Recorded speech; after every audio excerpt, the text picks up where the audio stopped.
Si vous êtes nouveau, abonnez-vous et cliquez sur la cloche de notification pour ne plus rien manquer. France-Afrique, Cela fait, on commence. Diplomatie publique. Le terme de diplomatie publique associé à l'USIA, l'agence de l'information des États-Unis, est apparu en Amérique pendant la guerre froide. Cette expression est restée unicité en France jusqu'à la nomination en octobre 2020 d'un envoyé spécial pour la diplomatie publique en Afrique. Il faut dire que pendant longtemps, le pays a vécu sur ses beaux restes et n'avait pas besoin d'un monsieur propagande 2.0 pour soutenir sa politique étrangère et promouvoir ses intérêts nationaux. Son réseau de diplomates enviés partout, de par le vaste monde, faisait le travail. Sa culture, son histoire faisait le reste. Las, le Quai d'Orsay n'est plus ce qu'il était, faute de moyens, mais aussi de vision et de volonté politique. En outre, sous Emmanuel Macron, la politique étrangère a été presque entièrement phagocytée par l'Élysée, avec ses conseillers et envoyés spéciaux. Le dernier coup de grâce donné au rayonnement de la diplomatie française a été porté par un décret du président de la République en avril 2022 qui a supprimé le corps diplomatique. Plus besoin d'excellence, mais de grands communicants. Ainsi en a décidé le chef de l'État. Lors de son discours devant les ambassadeurs le 1er septembre dernier, il leur a demandé d'être beaucoup plus mobilisés sur les réseaux sociaux pour contrecarrer attaques et manipulations de la propagande russe, chinoise ou turque en Afrique. De plus, sous l'impulsion du chef d'état-major, le général Burkhardt, pour qui il est indispensable de développer nos capacités d'influence pour gagner la guerre avant la guerre, le Quai d'Orsay s'apprête à créer une sous-direction de veille et stratégie. Ce nouveau département doit permettre de renforcer les moyens de la diplomatie française dans la guerre informationnelle, puisque sur ce front-là, comme dans d'autres, virus, énergie, la nation est soi-disant en guerre. Mais qui est l'ennemi? Et à moins de créer, comme dans 1984 d'Orwell, un ministère de la vérité, partir au combat sans armes politiques, comme l'a montré le conflit du Sahel, c'est perdre, c'est prendre les risques de le perdre, car le nœud du problème est bien là. La communication a ses limites, surtout quand on n'a rien à dire. Le contre-exemple tchadien. Les manifestants accompagnent au tribunal le leader des transformateurs, Success Mostra. Le nouveau plan de bataille concocté à l'Élysée en coopération avec le ministère des Affaires étrangères, Catherine Colonna, a bu la tasse dès sa mise en application. Les ambassadeurs et leurs conseillers ont tous reçu la consigne de répondre à toutes les attaques sur les réseaux sociaux et dans les médias. La nouvelle ambassadrice pour la diplomatie publique, Anne-Sophie Avé, ex-ambassadrice de France au Ghana, était déjà à son poste sur Twitter lorsque N'Djamena a vécu un moment historique. L'opposant Success Masra refuse de participer au dialogue national inclusif et souverain, une sorte de conseil national de refondation chargé de légitimer la junte militaire et de gagner du temps afin de prolonger Mamad Déby, fils du maréchal Déby, au pouvoir. Ce samedi 9 septembre, le chef du parti des transformateurs était, pour d'obscures raisons, convoqué au tribunal. Il décide de s'y rendre à pied, accompagné de quelques-uns de ses partisans. Très vite, des milliers de personnes rejoignent spontanément le cortège, ce qui, de mémoire de Tchadiens, ne s'était jamais produit dans la capitale. Dépassé, le pouvoir tire sur la foule à balles réelles, selon Success Masra, et envoie les gaz lacrymogènes. L'opposant se retranche dans le QG de son parti, très vite assiégé par les forces de sécurité, et appelle le secrétaire général des Nations Unies à l'aide. La même scène s'était produite 10 jours plus tôt lors d'une manifestation interdite.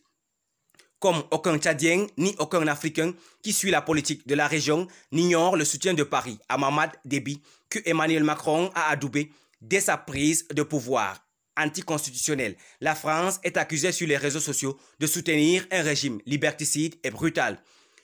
Que fait la nouvelle ambassadrice de la diplomatie publique en Afrique? Elle reste silencieuse sur le sujet. Le Quai d'Orsay, il le sait, il se tait. Le dernier tweet de l'ambassade de France date du 26 août, dans lequel il salue l'ouverture du dialogue national en ces termes. Il s'agit d'une étape majeure pour la transition tchadienne, en vue de définir un nouveau contrat social au bénéfice de tous les Tchadiens. Le nouveau contrat social attendra. Qu'aurait dû faire la diplomatie publique dans ce cas de figure? La France en guerre informationnelle était attaquée. Elle devait réagir. Oui, mais elle soutient le dialogue national et les valeurs, la démocratie, les droits de l'homme, la justice, tout ça, tout ça. Oui, mais elle ne s'ingère pas dans les affaires intérieures des États et Success Masra n'est ni pro-russe ni anti-français. Cette posture n'est pas tenable. Elle est le fondement même du rejet de la politique française en Afrique avec ses doubles standards, sa duplicité, son incohérence. Tous les ambassadeurs convertis en combattants du clavier ne changeront rien. En face, ce ne sont pas des fermes de trolls russes ou chinoises, mais le désespoir d'une population.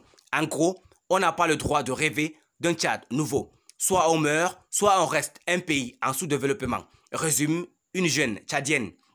Jour pas tranquille à Niamey. La même situation pourrait se produire au Niger.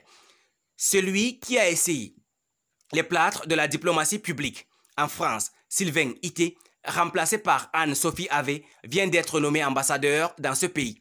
Au cours des 2 dernières années, il a ferraillé virtuellement avec les panafricanistes de la toile, notamment sur le réseau LinkedIn. Ses messages et commentaires recevaient systématiquement des tombereaux de tomates et il y répondait en des termes assez peu diplomatiques.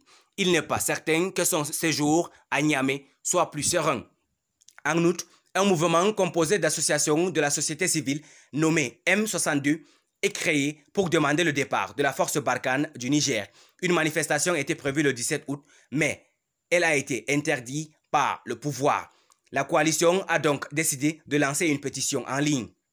Interrogé par Liveris pour savoir qui était derrière le M62 et pourquoi ce dernier ne demandait que le départ des militaires français alors que beaucoup d'autres forces étrangères sont sur le territoire, notamment les Américains, les Allemands, les Italiens.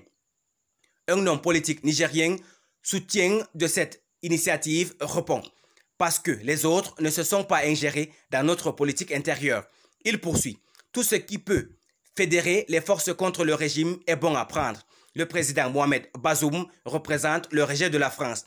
Puis, il rappelle le soutien sans faille qu'Emmanuel Macron et Jean-Yves Le Drian ont apporté au président nigérien lors de la campagne électorale de 2021 en parlant de scrutin de référence pour l'Afrique et de démocratie exemplaire.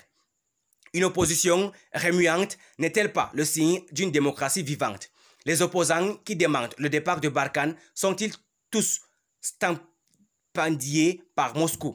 Sont-ils des ennemis à traiter dans le cadre de la guerre informationnelle? Question d'image. Dans les relations internationales, la propagande et les coups tordus ont existé de tous les temps. Ces derniers sont du registre des services de renseignement, pas de la diplomatie publique, qui, comme son nom l'indique, est publique. Si les réseaux sociaux sont un outil supplémentaire, ils sont aussi un thermomètre. Le casser ne fera pas descendre la fièvre. Le rejet de la politique française en Afrique, qui n'est pas nouveau, Liveris l'alertait sur le sujet en 2017, à des multiples ressorts, eux aussi largement décryptés. Mais depuis quelques années, le portrait que la France rend d'elle-même a encore alourdi le contentieux. Le wokisme, les débats de politique intérieure, comme ceux portant sur les hommes enceintes, font halluciner les Africains.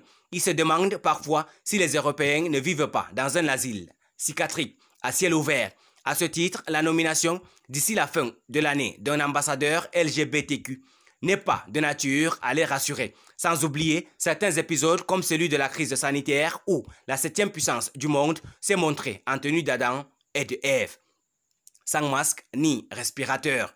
Ce n'est pas en sortant la carabine à tirer dans les coins pour taper ici et là sur une icône de la toile que la France fera à nouveau rêver.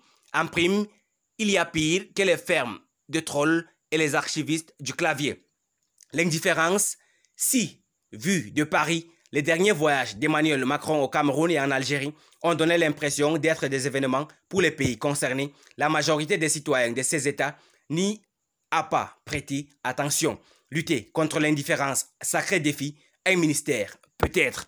Merci pour votre aimable attention. Si vous êtes nouveau, n'oubliez pas de cliquer sur la cloche de notification et de vous abonner à la chaîne. Merci, à très bientôt pour une nouvelle vidéo.